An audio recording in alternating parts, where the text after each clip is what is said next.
इस वीडियो में हम डिटेल में डिस्कस करने वाले हैं प्राइमरी की एंड फॉरेन की कंसेप्ट और प्रैक्टिकली परफॉर्म करके देखेंगे एसक्यूएल सर्वर स्टूडियो में। सो अब डिस्कस करते हैं प्राइमरी की कंस्ट्रेंट का यूज़ करके हम अपने टेबल पे जो रिकॉर्ड्स होते हैं वो यूनिकली आइडेंटिफाई कर सकते हैं। मतलब जिस भी कॉलम पे हम ये प्राइमरी की लगाएंगे उसमें जो वैल्यूज होंगी नॉट नल या यूनिक होगी, उस वैल्यू का यूज़ करके हमारे जो रिकॉर्ड्स है हम यूनिकली आइडेंटिफाई कर सकते हैं। और प्राइमरी की कॉलम पे कभी भी नल वैल्यू या एम्प्टी वैल्यू या डुप्लीकेट वैल्यू हम एंटर नहीं कर सकते। और हर टेबल पे एक ही प्राइमरी की कॉलम अलाउड है।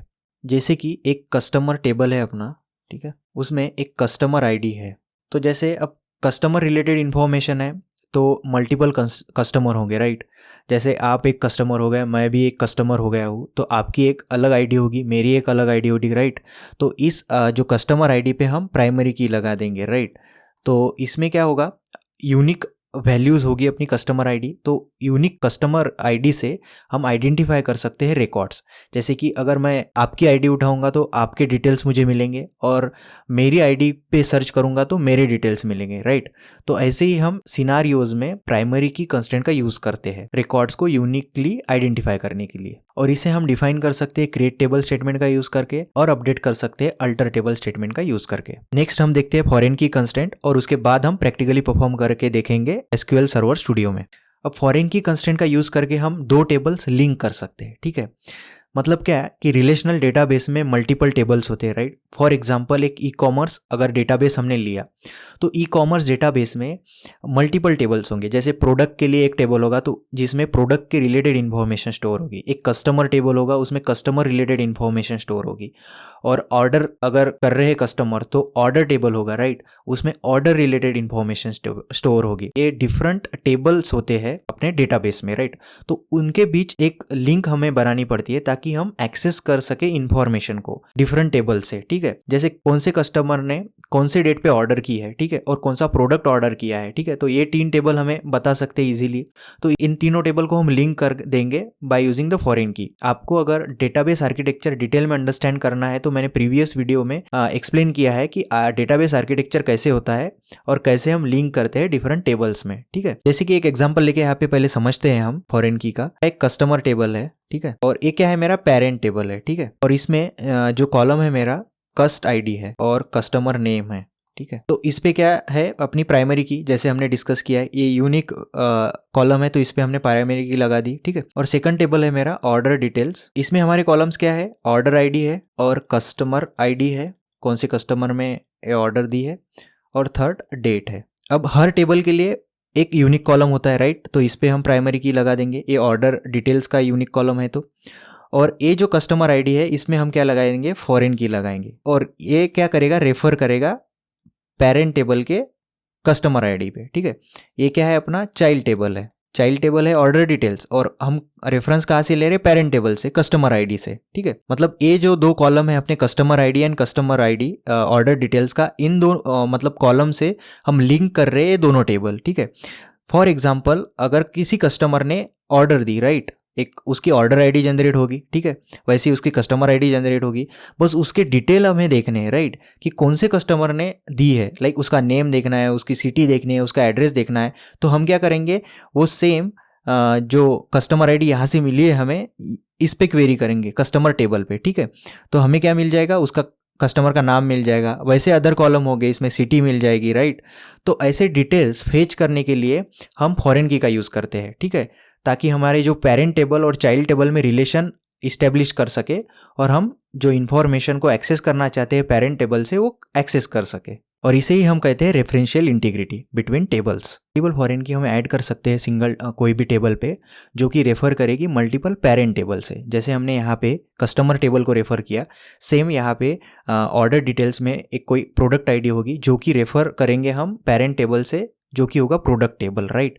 तो ऐसे मल्टीपल फॉरेन की का यूज़ कर सकते हैं हम सिंगल टेबल पे, और मल्टीपल जो पेरेंट टेबल से उनकी इन्फॉर्मेशन एक्सेस कर सकते हैं। और फॉरेन की कॉलम में नल वैल्यूज अलाउड है और डुप्लीकेट भी अलाउड है। सो अब हम इसे प्रैक्टिकली डिस्कस करते हैं। सो यहाँ पे हमने दो टेबल लिए हैं, एक कस्टमर टेबल लिया है और एक ऑर्डर टेबल लिया है, ठीक है। कस्टमर्स टेबल में हमने कस्टमर्स रिलेटेड इन्फॉर्मेशन स्टोर की है, जैसे कि कस्टमर आईडी, ठीक है, कस्टमर नेम और ईमेल, ठीक है। और कस्टमर आईडी पे हमने क्या लगाया है, प्राइमरी की लगाई, तो ये प्राइमरी की का नाम है पीके कस्टमर आईडी, हम ऐसे असाइन करते हैं। और प्राइमरी की जो कि हमारा कंस्ट्रेंट है और किस कॉलम पे हमें लगानी है वो डिटेल देने पड़ते हैं, तो कस्टमर आईडी पे हमने प्राइमरी की लगाई है यहाँ पे। और दूसरा टेबल हमने लिया है ऑर्डर डिटेल्स, ठीक है, जिसमें ऑर्डर्स के डिटेल्स है, जैसे कि ऑर्डर आईडी लिया है, कस्टमर आईडी ली है, ठीक है, उसके बाद ऑर्डर के डेट लिए है, कौन से डेट पे ऑर्डर हुई है, और यहाँ पे दो कंस्टेंट लगाए है। एक तो आएगा पहला प्राइमरी की का, जो कि इस टेबल की प्राइमरी क्या है, ऑर्डर आईडी, ठीक है, हर ऑर्डर के लिए एक यूनिक आईडी जनरेट होगी, उसे हम ऑर्डर आईडी कहेंगे, और इसको हमने नाम दिया है पीके ऑर्डर आईडी, ठीक है। और उसके बाद प्राइमरी की कंस्टेंट लगाया है और ऑर्डर आईडी कॉलम पे ये कंस्टेंट ऐड किया है। सेम हमने फॉरेन की कंस्टेंट ऐड किया है, तो जैसे हमने यहाँ पे लिखा फॉरेन की कंस्टेंट का नाम एफके कस्ट आईडी, उसके बाद कंस्टेंट का नाम आएगा, और उसके बाद यहाँ पे देख सकते हो आप कस्टमर आईडी, ठीक है। तो फॉरेन की किस पे लगा रहे हैं हम, इस टेबल के कस्टमर आईडी पे लगा रहे हैं, ठीक है, यहाँ पे। और किससे रेफरेंस ले रहे वो बता रहे हैं यहाँ पे, रेफरेंसेस कीवर्ड का यूज़ करके कस्टमर्स टेबल पे रेफरेंस ले रहे, और कस्टमर्स टेबल पे कौन से कॉलम से रेफरेंस ले रहे, तो कस्टमर आईडी, ठीक है। ऐसा सिंटैक्स होता है फॉरेन की का, जो कि रेफरेंस लेगा आप यहाँ से, ठीक है। सो सबसे पहले हम टेबल क्रिएट करते हैं। अब लेट्स एग्जीक्यूट दिस टेबल। तो हमारा जो एसक्यूएल प्रैक्टिस करके डेटाबेस है जो कि हम यूज़ कर रहे हैं, उसमें ये टेबल क्रिएट हो गया है, ठीक है। और अब इसमें हम इंसर्ट करते हैं कुछ कस्टमर रिलेटेड डिटेल्स। तो हमने यहाँ पे एक इंसर्ट इंस टू ऑपरेशन लिखा है, तो इसमें कस्टमर आईडी, कस्टमर नेम और ईमेल तीनों कॉलम के नाम दिए हैं और तीनों डिटेल्स दिए हैं कॉलम के। जैसे कस्टमर आईडी के लिए 2 ऐड होगा, कस्टमर नेम के लिए डेविड, और ईमेल आईडी दिया है हमने इस थर्ड कॉलम के लिए। तो इंसर्ट करेंगे इन्फॉर्मेशन, और एक रिकॉर्ड लिया है हमने पॉल के लिए, जो जिसकी कस्टमर आईडी है 3, ठीक है, और उसका email ID. Let's execute this. तो यहाँ पे देखिए रिकॉर्ड्स ऐड हो गए हैं। अब जो दूसरा टेबल है हमारा वो क्रिएट करेंगे, तो लेट्स एग्जीक्यूट दिस।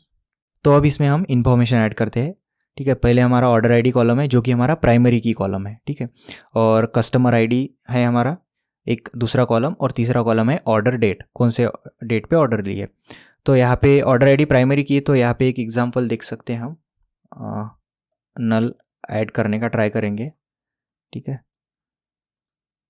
तो यहाँ पे देखिए एक एरर आया, can not insert the null value into the order ID, because इस पे क्या है, हमारा प्राइमरी की कंस्ट्रेंट है, ठीक है, does not allow the null values, क्योंकि हमने इस पे क्या किया है, प्राइमरी की असाइन की है, तो उसमें हम नल इंसर्ट नहीं कर सकते, ठीक है। तो यहाँ पे हमें वैल्यू देनी पड़ेगी। सो एग्जीक्यूट करते हैं अब इस स्टेटमेंट को, तो ये रिकॉर्ड इंसर्ट हो जाएगा। और एक कुछ स्टेटमेंट मैंने लिखे हैं आपको अंडरस्टैंडिंग के लिए। तो ये एक ऑर्डर आईडी है जो कि उसका नंबर 2 है, वो इसका इंसर्ट करेंगे, और उसके बाद ये वाली भी इंसर्ट कर लेते हैं। और यहाँ पे देखिए मैंने इस कस्टमर आईडी पे अपना क्या है, फॉरेन की लगाई है, राइट। तो इसमें देखिए 3, और यहाँ पे भी 3 मैंने फिर से रिकॉर्ड इंसर्ट किए, तो डुप्लीकेट रिकॉर्ड भी अलाउड है इसमें। और यहाँ पे हम ये रिकॉर्ड भी इंसर्ट करेंगे, तो यह देखिए नल रिकॉर्ड भी हमारा इंसर्ट हो गया, कस्टमर आईडी जो कि हमारी फॉरेन की है। सो मैं दोनों एक सिलेक्ट करता हूँ ताकि आपको एक ओवरऑल आइडिया आ जाए। सो यहाँ पे देख सकते हो आप, ये क्या है, पहला टेबल है मेरा कस्टमर डिटेल्स, राइट, उसमें मैंने कस्टमर की डिटेल स्टोर की है।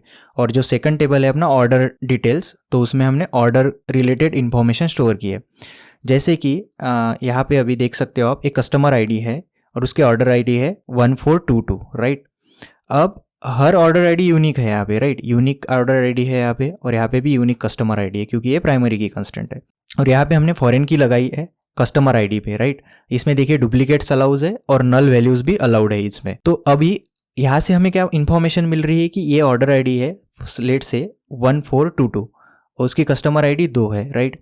तो हमें अब 2 जिसकी कस्टमर आईडी उसकी इन्फॉर्मेशन चाहिए कि किस बंदे ने ये ऑर्डर प्लेस किया है। तो उसे हम कैसे करेंगे, यहाँ से देखेंगे, यहाँ पे हम क्वेरी करेंगे, राइट, 2 कस्टमर आईडी। तो यहाँ पे हमें इन्फॉर्मेशन मिलेगी डेविड जिसका कस्टमर नाम है और उसका ईमेल आईडी है, ठीक है। तो ऐसे डिटेल्स हम फेच कर सकते हैं फॉरेन की का यूज़ करके। एक्चुअली इसका फॉरेन की का यूज़ करके हम मतलब मल्टीपल टेबल में कनेक्शन इस्टेब्लिश कर रहे हैं, तो हम ये जॉइंस में यूज़ करते हैं बेसिकली। एडवांस टॉपिक है जॉइन, तो हम अपकमिंग वीडियोज़ में डिटेल में देखेंगे, तब आपको अच्छे से समझेगा ये, ठीक है। यहाँ आप इतना समझ लीजिए कि ये कस्टमर आईडी का यूज़ करके हम डिटेल्स ले सकते हैं दूसरे टेबल से जो कि हमारा पेरेंट टेबल है। ऐसे डिफरेंट सिनारियोज में हम प्राइमरी की एंड फॉरेन की कंस्ट्रेंट का यूज़ करते हैं। जो कंस्ट्रेंट हमने टेबल पे लगा है वो उसकी डिटेल्स हम यहाँ देख सकते हैं, जैसे कि हमारा कस्टमर्स टेबल्स है, राइट। तो उस पर हम देख सकते हैं कि कौन सी कीज़ है। देखो यहाँ पे पीके कस्ट आईडी हम यहाँ पे देख सकते हैं कि लगी है। वैसे ही हम ऑर्डर डिटेल्स पे देखेंगे तो 2 कीज़ होगी अपनी, एक प्राइमरी की होगी और एक फॉरेन की होगी, ठीक है। तो ऐसे जो हमने एक्सप्लिसिटली की का नाम दिया है वो यहाँ पे दिख जाएगा। और सेम आप इन्फॉर्मेशन स्कीमा टेबल पे भी देख सकते हो, वो मैंने प्रीवियस वीडियो में डिस्कस किया था। और जैसे हमने प्रीवियस वीडियो में पढ़ लिया है कि कंस्टेंट को एग्जिस्टिंग टेबल से कंस्टेंट को कैसे ड्रॉप कर सकते हैं, राइट। तो ये सिंटैक्स है, तो इसका यूज़ करके आप कंस्टेंट को ड्रॉप कर सकते हो, ठीक है। और एग्जिस्टिंग टेबल पे अगर हमें कंस्टेंट ऐड करने हैं उसके लिए ए सिंटैक्स होगा, राइट। तो ये भी हमने प्रीवियस वीडियो में डिस्कस किया है कि कौन से रूल सेटिस्फाइज करने होते हैं कंस्टेंट को ऐड करने के लिए एग्जिस्टिंग टेबल पे, ठीक है। तो वो भी आप प्रीवियस वीडियो में देख सकते हो और अंडरस्टैंड कर सकते हो। आज के वीडियो में यही था। Hope so you understand the primary key and foreign key constant. मिलते हैं नेक्स्ट वीडियो में। Till then keep learning and keep growing and please subscribe my channel for regular videos. Thank you.